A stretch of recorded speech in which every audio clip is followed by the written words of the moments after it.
নয় দফা কিভাবে এক দফা হলো এবং এই এক দফাকে দেখেই কিন্তু বাংলাদেশের আপামর মানুষ নেমেছে। জুলাই সনদ এটা কি আসলেই জনগণের অভিপ্রায় বা জুলাইয়ের যে প্রেক্ষাপটে, জুলাইয়ের আগমন যে প্রেক্ষাপটে এখন আমরা বসে আছি, সেখানে কি এখনকার যে আলোচনা, সেই আলোচনা কতটুকু প্রাসঙ্গিক ছিল? ধন্যবাদ।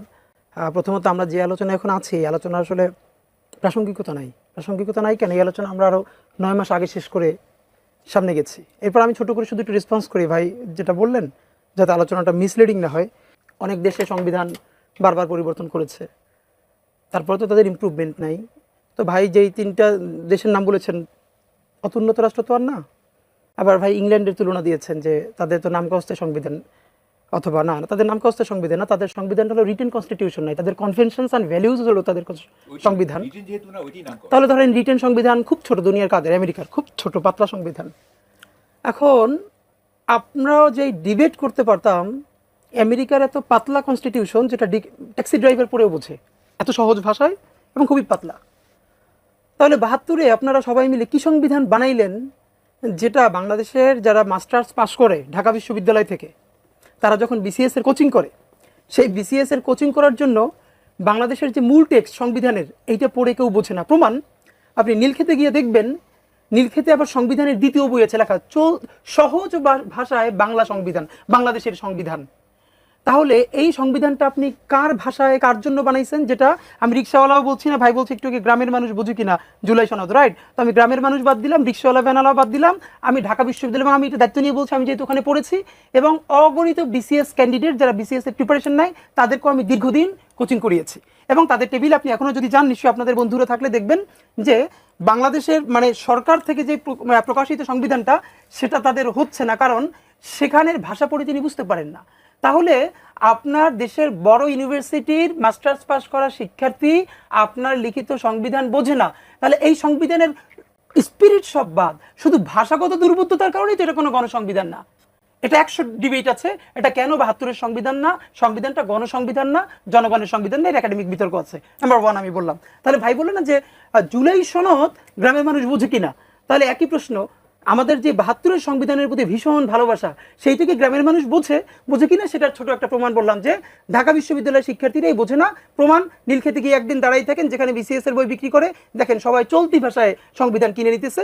এটা আমি আপনাকে বলে রাখলাম। নাম্বার 2, এখন আর একটা ব্যাপার যেটা এখানে খুব গুরুত্বপূর্ণ আপনারা আলোচনা করলেন, এই গেলাপটা আমাদের জন্য জরুরি, সেটা হলো সংবিধান পরিবর্তন তো দুনিয়া অনেক দেও। আচ্ছা, তাহলে ভালো দেশের নাম কি? সংবিধান কি পরিবর্তন হয় না? সংবিধান তো দূরের কথা, দেখেন ফ্রান্স তো আমাদের কাছে বড় রাষ্ট্র, তাই না? এবং যারা সভ্যতা এগিয়ে গেছে, ফ্রান্সে এখন 5th রিপাবলিক চলতেছে। 5th রিপাবলিক এর মানে আপনি আজ থেকে 50-60 বছর আগে যেটা করেছেন, হয়তো ওই সময়ের প্রয়োজন ওইটা ঠিক ছিল, কিন্তু যখন আপনি পিপলস উইল হলো সব থেকে বড় সংবিধান, যে আমরা এখানে যেটা করতে পারি নাই, গণসার্বভৌমত্ব। আমরা এখানে বারবার রাষ্ট্রকে সার্বভৌম বলি, দেখেন আপনি, আমরা যখনই আমরা না বুঝেই বলি যে রাষ্ট্র সার্বভৌম, না, কোনোদিন রাষ্ট্র সার্বভৌম না, জনগণ সার্বভৌম। প্রমাণ, আপনি যখনই বলবেন রাষ্ট্র সার্বভৌম, এই রাষ্ট্র শব্দটার সাথে আপনার পুলিশ, আপনার আর্মি, আপনার আমলা, আপনার প্রতিষ্ঠান, এইগুলো এম্পাওয়ার্ড হয়, জনগণ। আমরা ইনকিলাব মঞ্চ থেকে সংবাদ সম্মেলন করে 5 দফা দিয়েছিলাম, তার মধ্যে খুব সিগনিফিকেন্ট বলেছিলাম যে তৎসমবহুল যেটা পড়ার জন্য আবার একটা বই লাগবে, সেই সনদ করা যাবে না।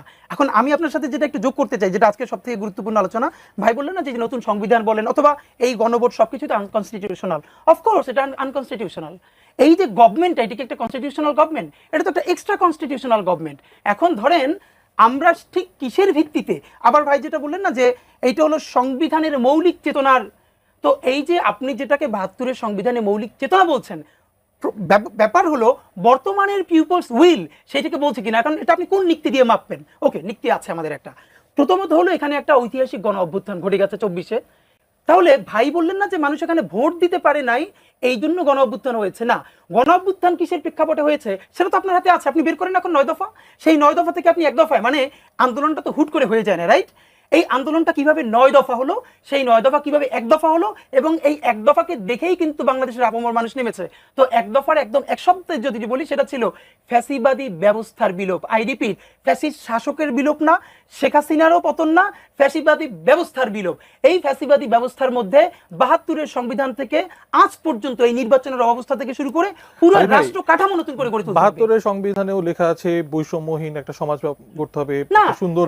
নাই, অর্থে আমি বলি জুলাই সনদেও তো ধরেন এখন লেখা নেই। কেন নাই আমি আপনাকে বলি, 72-এর সংবিধান একজন মানুষকে ফ্যাসিস্ট হয়ে উঠবার সমস্ত এলিমেন্টস কম্পোনেন্টস দিয়ে রেখেছে। কিরকম? এই দুনিয়ার সমস্ত ক্ষমতা একমাত্র নির্বাহী বিভাগের প্রধানের কাছে, প্রধানমন্ত্রীর কাছে। আপনার এই সংবিধানের মধ্যে কি কোনো পাওয়ার চেকস এন্ড ব্যালেন্স আছে আমি পাওয়ারের? আরেকটু সহজ ভাবে মানে জানতে চাই যে এই জুলাই সনদের আলোকে পরবর্তীতে যে সংবিধানটা হবে, মানে আমরা কিভাবে সেটা নিশ্চিত হয়ে যাচ্ছি যে সেটাই একেবারে মাহবুব কামাল ভাই যেমনটি বললেন যে সর্বরোগের মহৌষধ, Fine. সেটার কোনো লুপহোলস যদি বের হয় তখন কি সেটা ফেলে দিব? এই অফকোর্স ফেলে দিব, আচ্ছা। অফকোর্স ফেলে দিব। Okay. মানে দেখেন, তাহলে সলিউশনটা এখন কোন দিকে যাচ্ছে? সলিউশনটা হচ্ছে পিপলস উইল একটা গণ অভ্যুত্থান করেছে কিসের জন্য? ফ্যাসিবাদী জি। ব্যবস্থা বিলোপের জন্য। সেই ফ্যাসিবাদী বিলোপের জন্য আপনার একটা একদম মেরামত লাগবে, নতুন করে রাষ্ট্র নির্মাণ লাগবে। এই জন্য যত জায়গা আপনার কম সময় সম্ভব হয়েছে আপনি এখন সামনে নিয়েছেন। এই নতুন সংবিধান তৈরি করবে জনগণ, মানে জনগণ যাকে এখতিয়ার দিবে। এর মানে গণভোট এখন কি করছে? গণভোট সামনের পার্লামেন্ট যে একটা নতুন সংবিধান তৈরি করবে সেটার ম্যান্ডেট দিবে। এবং আপনি জানেন জুলাই সনদে দেওয়া আছে প্রথম 9